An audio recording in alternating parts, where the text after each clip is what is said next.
receber todas as novidades do canal, inscreva-se e se curtir o vídeo, clique em gostei. Aproveite para acompanhar a Rede Super nas redes sociais. Que notícia muito boa!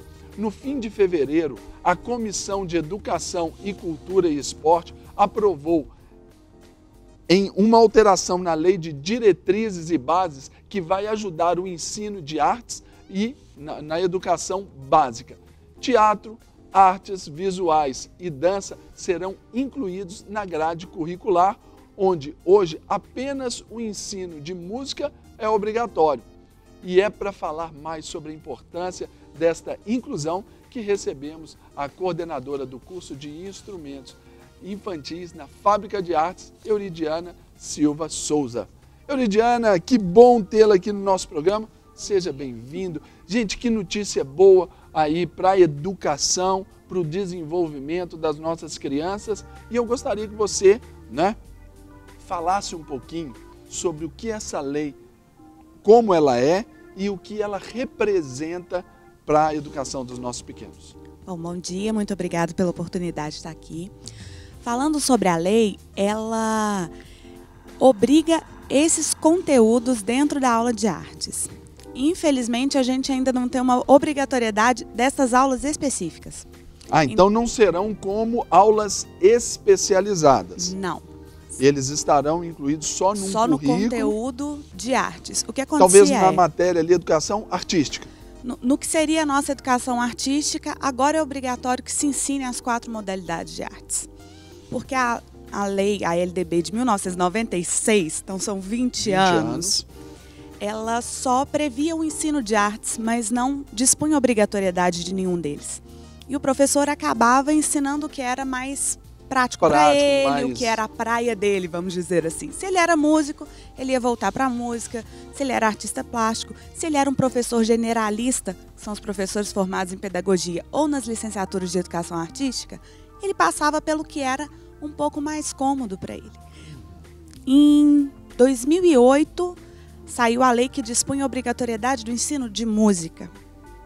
E várias leituras dessa lei foram feitas. Aqui no estado de Minas Gerais, por exemplo, ela foi relida pelo estado e passada como é obrigatório o ensino de música em um dos anos de cada ciclo. Um ano da educação infantil, um ano do Fundamental 1, um ano do Fundamental 2. Então, valendo até para o ensino médio também? Valendo até para o ensino médio. Então, cada estado vai reler essa lei federal de uma forma que ele consiga aplicá-la. O que acontece com essa última resolução que altera a LDB é que agora, de fato, todos os 4 conteúdos são obrigatórios. Então vamos aos 4 conteúdos aí. Serão teatro, artes visuais, dança e a música. Isso. Os então, 4 conteúdos são obrigatórios. Têm que ser contemplados. Como eles serão contemplados vai depender da forma como cada estado puder gerir isso nas escolas estaduais. Ainda sobre essa orientação de por ano, pode ser cada um num ano ou não, ou tem que ser essas 4 sendo... Isso realmente depende do que o estado da estrutura vai propor para a escola. As escolas, por exemplo, as escolas particulares já têm uma vivência um pouco maior com as áreas artísticas por promoverem projetos e por promoverem essas aulas como aulas extracurriculares. Então, eles já estão cumprindo isso. Mas as escolas estaduais e as escolas municipais, elas têm que se adequar ao que o município quer oferecer. Pode ser que, a partir de agora, um município leia que no primeiro ano a criança vai ter música, no segundo ela vai ter teatro, no terceiro ela vai ter dança, no quarto ela vai ter artes visuais e esse ciclo se alterne. Então, sendo em qualquer que seja aí o segmento, por exemplo, se for municipal, estadual ou federal também, e até particular, vai ser de acordo, vamos dizer assim, regionalizado? Vai ser de acordo com o que a deliberação do estado propõe, porque essa é uma lei federal. Federal. Ela atua sobre todos os estados, mas os estados têm uma autonomia para fazerem uma segundo releitura. A sua particularidade, segundo a sua condição. Agora, Euridiana, quando a gente fala sobre esta lei e ela foi repaginada 20 anos depois e houve acréscimos e na ótica que aqui nós colocamos houve um ganho para isso, o que essa lei beneficia, por exemplo, a educação como um todo, o que as artes podem gerar para os nossos filhos, as nossas crianças. Bom, falar de o que a arte pode beneficiar, às vezes parece ser um pouco redundante, mas mas não bom é. a gente frisar, exatamente. O estudo tanto da música, como da dança, do teatro e das artes visuais, ele integra diversas perspectivas diferentes para a criança ler o mundo. Para a criança, para o jovem, para o adolescente. Porque ele vai te possibilitar trabalhar concentração, ele vai te possibilitar trabalhar as suas percepções gerais. Você vai ter que ouvir, você vai ter que conviver com o outro. Você Ajuda vai ter que... no desenvolvimento cognitivo também da criança, sim. não é? O desenvolvimento, para isso já tem vários estudos, especialmente, vou falar da minha área em particular, que é a música, do desenvolvimento cognitivo com relação ao estudo de algum instrumento musical. Mas quando isso é aplicado dentro de uma sala de aula de escola regular, pode ser que você não aplique isso a um instrumento específico. Nem sempre toda escola vai ter um instrumento para cada aluno. Isso, um processo que a gente chama de musicalização, de compreensão musical. Isso vai trabalhar não só a parte cognitiva da pessoa, que vai estar trabalhando concentração, mas vai estar trabalhando a percepção geral, que ela vai ter que ouvir, ela vai ter que respeitar o espaço do outro, vai ter que interagir com o outro. E isso não só na música, em todas as artes. Quando eu danço, eu tenho que respeitar o passo do outro, o espaço do outro, o tempo da música. Exatamente. A música funcionando ali como uma lei, não é? Quase como se fosse isso, ditando a regra naquele momento. Quando eu faço teatro, a mesma coisa. Com o acréscimo de que com o teatro eu tenho que me expor e me entregar um personagem e trabalhar coisas que talvez eu não consiga trabalhar numa sala de aula normal, num formato de aula normal. Sob a sua ótica, até pela sua especialidade como uma professora, não é? O que isso influencia, por exemplo, as nossas crianças em relação desse ganho que elas terão em sala, ali na escola, com relação à casa, à sua família de origem, porque algumas vêm de situações difíceis, famílias disfuncionais, alguns problemas. O que isso pode gerar na perspectiva dessa criança? Bom, a criança, quando ela está interagida e sensibilizada pelos processos artísticos, ela vai conseguir lidar melhor com algumas situações. Estimula o desenvolvimento emocional vários dela? Vários desenvolvimentos, inclusive emocional. Especialmente por essa questão da socialização e do respeito que ela tem que ter quando a gente está falando de uma escola regular. Que são vários alunos convivendo e nem sempre a professora tem condição de dar uma atenção individualizada e saber que aquele menino vem de uma família disfuncional. Isso vai criando um equilíbrio interno, até para que ela possa, inclusive, sair da escola ou estar numa escola de tempo integral, que ela possa se desenvolver um pouco mais nesse lado artístico. O que a gente vê com relação às artes hoje, especialmente no Brasil, em que a gente não tinha essa obrigatoriedade e tem muitas ONGs, projetos sociais, escolas especializadas nesses ensinos de arte especificamente, o retorno que a gente tem é esse, como se as artes atuassem como salvadoras dessas crianças. Tem essa ação terapêutica ali, que estão nessa situação de famílias disfuncionais, situações de risco. Então, assim, todo o retorno que a gente tem a partir de projetos de ONG, de escolas que trabalham com isso, o retorno que os pais passam, às vezes é, como meu filho melhorou? E a única explicação lógica é, ele melhorou depois que ele começou a fazer esse projeto de artes, que ele começou a estudar esse instrumento. E isso acaba ajudando na família.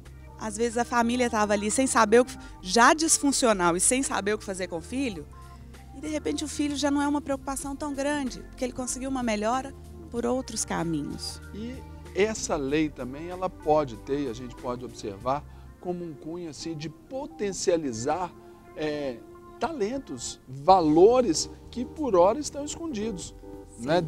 Até porque essa é uma percepção, não sei se você concorda, se não tem problema nenhum, eu quero ouvir exatamente a sua posição, é que às vezes as artes ficam sempre relegadas a um segundo plano. Se der, vai fazer, se der, vai ser um músico, se der, vai ser um artista plástico, como se fosse assim, algo meio marginalizado. É por aí, Euridiana? Olha, as artes ainda são uma profissão, não sei se marginalizadas, mas elas carregam um estigma muito grande. E, de fato, quando você tem um pai, uma família, numa situação, vamos supor, a situação financeira não está tão boa, a primeira aula a ser tirada vai ser a aula de artes. Seja teatro, dança, música, a primeira aula a ser tirada vai ser essa. Corte orçamentário, né? E o que acontece quando a gente tem essa inserção na escola, não é só despertar talento, é mais que isso, é mostrar que todo mundo tem capacidade de fazer. Todo mundo tem o seu talento. Todo mundo vai atuar em alguma das áreas. E se no final das contas não conseguir se destacar, caso esse seja o desejo, né? A pessoa quer se destacar. Estabelecer essa potencialidade toda. Caso esse não seja o desejo, ela já vai ter tido um ganho pessoal, enquanto ser humano, tão grande que para a gente já cumpriu o papel. Mas, de fato, potencializa as pessoas a descobrirem caminhos e falar, olha, eu consigo fazer isso, eu posso fazer isso. E vence barreiras pessoais de traumas, processos traumáticos, por exemplo, o teatro colocando ali para fora, igual você falou, uma personagem, ali gera para aquela criança, para aquele menino, para aquela menina, às vezes colocar a sua dor para fora, às vezes até sublimar aquilo ali de uma forma muito natural por um processo de vida que é o desenvolvimento ali do seu dom e do seu talento, não é? Com certeza. E agora, Auridiana, quando a gente fala, por exemplo, desse trabalho que a Lagoinha exerce, né, ali na fábrica de arte, como que você vê esse trabalho ali, ainda que num contexto mais assim, ainda pequeno, fora da questão das escolas, o que pode ser ajudado também, o que tem havido de testemunhos lá para você? Bom, como coordenadora lá, a gente acaba sempre recebendo muitos retornos e, graças a Deus, a maioria deles muito positivos. Então, assim, aumento de concentração e com isso, um aumento de rendimento escolar, um aumento de autoestima e um aumento de possibilidade de lidar com o mundo. Esses dias para trás eu tenho uma aluna que ela é super extrovertida na aula de música. A mãe dela falou assim, Euridiana, ela não conversava com ninguém na escola. Ela não fazia nada na escola. Ela só ficava caladinha. A partir do momento que ela começou a fazer aula de música, ela começou a ter essa liberdade de conversar com os outros. Então você ter esse retorno, e não só na música, porque a Fábrica de Artes oferece as 4 áreas. Né? Então, assim, eu estou falando como retorno que eu tenho da nossa área de música. Sua amostragem, né? Mas eu tenho certeza que isso acontece na dança, que isso acontece também nas aulas de desenho em quadrinho, nas aulas de teatro. Então, assim, é uma forma de alcançar todo mundo com um benefício maior. Você nunca vai sair perdendo por fazer uma aula de artes. Em momento E eu vejo, por exemplo, assim, quando eu falei sobre a pergunta lá dessa marginalização, não é tão assim nessa acepção da palavra feia, mas sempre colocados como, igual você falou, se tiver que tirar, tira aqui. E a gente vê que, por exemplo, hoje os nossos grandes artistas, aqueles que hoje são atores, são músicos, para eles, o chegar lá, né, alcançar o destaque, a proeminência, teve que necessariamente partir de uma ruptura, até às vezes com a família. Agora, ao passo que, imagina se houvesse ali o apoio da família, se houvesse o incentivo da família. Naturalmente, esses processos seriam menos traumáticos, talvez seria muito mais abrangente até com outras pessoas, né? Sim, com certeza. É muito importante. Eu fico lembrando da minha história. Eu não tive um apoio assim, da família de primeira mão quando eu decidi que eu faria música como curso superior, que eu seguiria essa carreira. Depois eles foram entendendo que era isso. Você sofreu questionamentos? Mas e dinheiro? Como é que você vai ganhar? Como é que você vai viver? Você vai viver só tocando? E essa é uma pergunta que qualquer músico escuta até hoje. Quando você fala assim, o que você é? Ah, eu sou músico. Mas o que mais que você faz? Isso é músico e pastor, porque assim, perguntaram pro meu filho, seu pai faz o quê? Ah, meu pai é pastor. E ele trabalha de quê? É mais ou menos isso. O que mais você faz? Não, é uma carreira difícil. A gente tem que ir galgando os espaços de trabalho, mas é como diria um músico que eu entrevistei numa das minhas pesquisas. Acho que se eu não fosse musicista, eu seria um vegetal. Então, é uma coisa que está em mim, não tem como ser outra coisa. Gente, muito legal. A gente é inspirado por esse bate-papo tão gostoso aqui. E eu quero aqui encerrar agradecendo a Euridiana Silva Souza, que é coordenadora do curso de instrumentos infantis na Fábrica de Artes da Igreja Batista da Lagoinha. Euridiana, que show de bola! Para Para receber todas as novidades do canal, inscreva-se e se curtir o vídeo, clique em gostei. Aproveite para acompanhar a Rede Super nas redes sociais.